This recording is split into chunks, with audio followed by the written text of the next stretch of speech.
Hey guys, Brian here from LCS. Thanks for stopping by the channel and this video answering Google suggested comic book collecting questions. So stick around to find out what Google throws at us.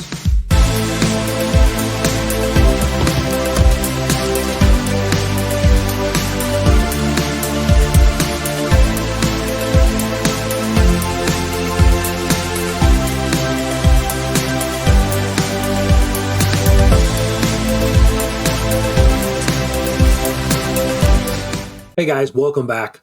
So let's jump right in. Let's see what Google throws at us.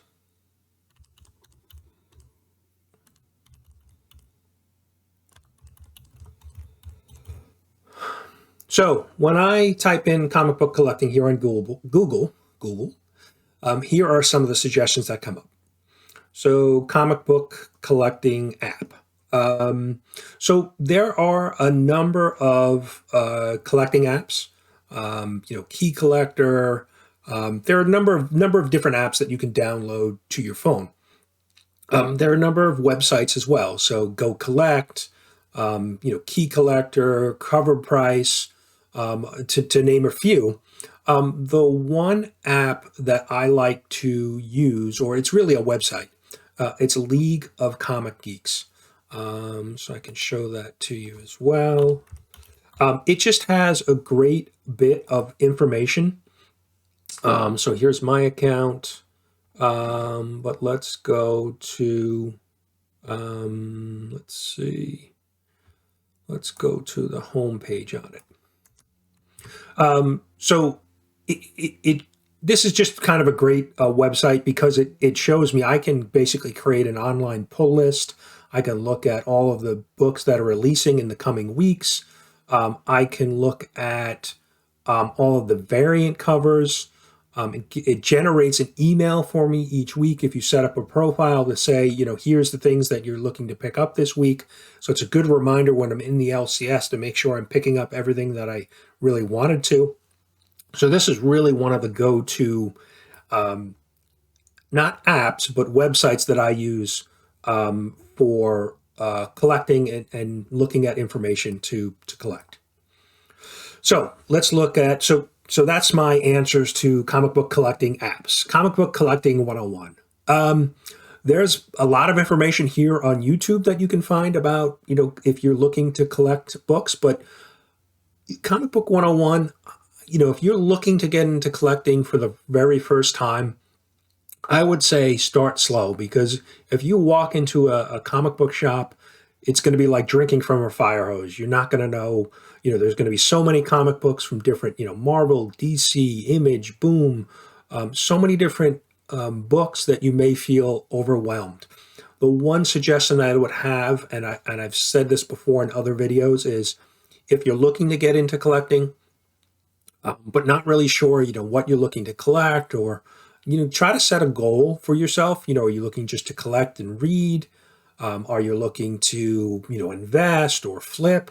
So there could be different avenues. But one of the ways that I would suggest to start before spending any money is go to your local library. Go to your library and you can do a search on, comic books or characters, and, for free, take these books home and read them and kind of get a sense for, what characters or books you may want to actually spend some money on. So the library is your friend. Free stuff, from movies to books to graphic novels, they have it all without, spending a dime. And then you could go to your LCS and start to, purchase your own books once you have a feel for, what you're really interested in. And one of the other tips, if you're going to a comic book shop for the first time, don't go on a Wednesday. Wednesday's New Comic Book Day, and there's a lot of regulars there, and it's probably one of their busiest days. So go on an off day like a Monday or even a Friday or just some other day than Wednesday, and you can talk to whether it's the owner of the shop or somebody who works there, and they should be able to help you and give you kind of point you in a direction. So next up, we have what Google suggested here is comic book collecting supplies. supplies, right? You need good bag. If you're going to collect, you want to store your books properly. Bags and boards. You'll hear people talking about bagging and boarding all of their books. A lot of new books from comic book shops are not in bags and boards. They're just kind of loose books.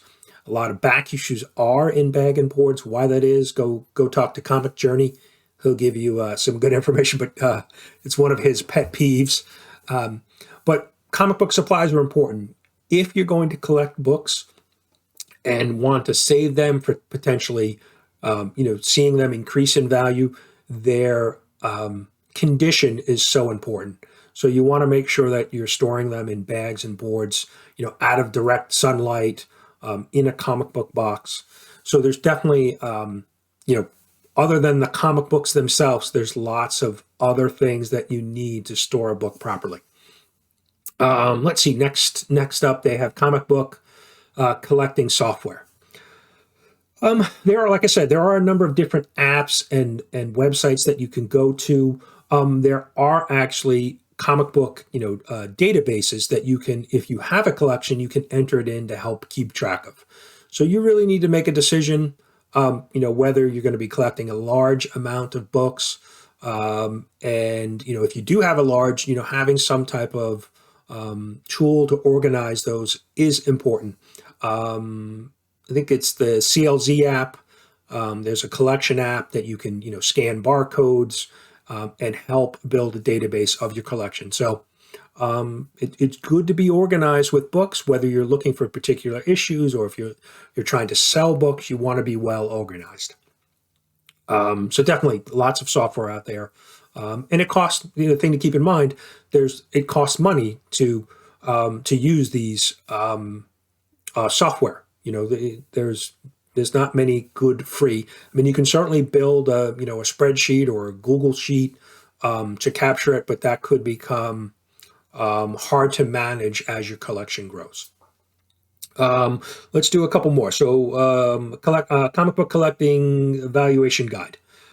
There are a number of price guides that you can use. Go Collect has a price. Cover Price website also has pricing information.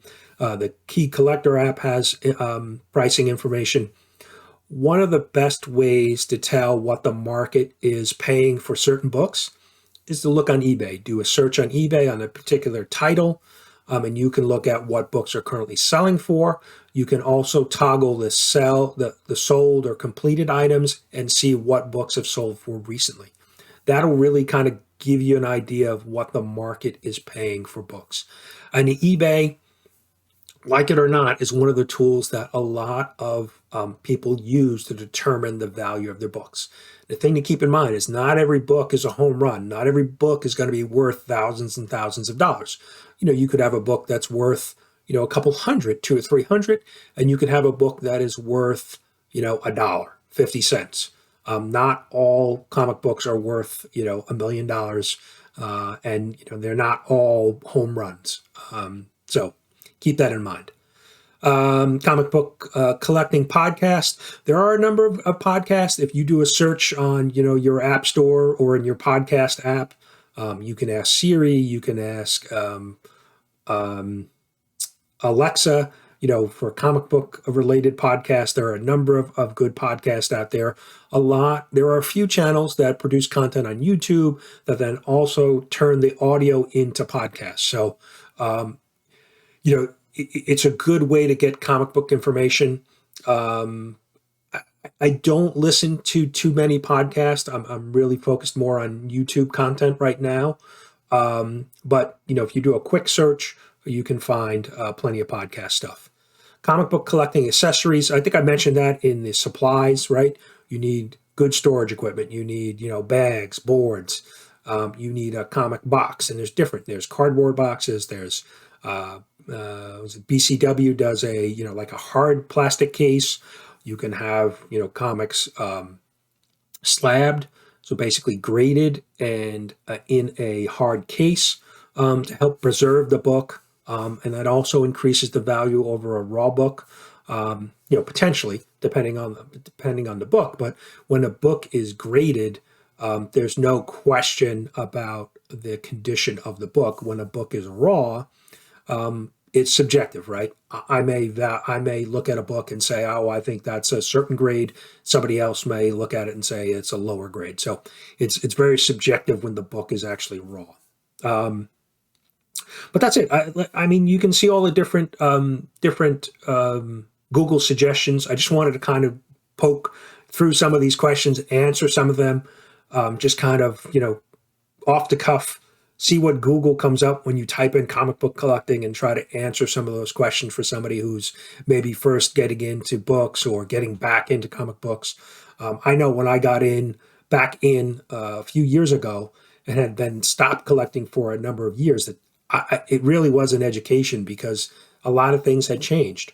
Comic book grading was not a thing when I collected in the mid-'80s.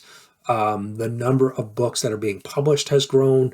The frequency, the number of variant covers that you have, per issue had changed. So a lot had changed. So I had to kind of acclimate myself to the collecting of comic books, because things, it really had moved forward. And I'm not being involved, there were a lot of things to kind of brush up on. So hopefully this video is helpful. Thanks for stopping in, checking out, do all those things that everybody likes to say, like, subscribe. I do have some more videos, coming up soon. So thanks for watching, guys.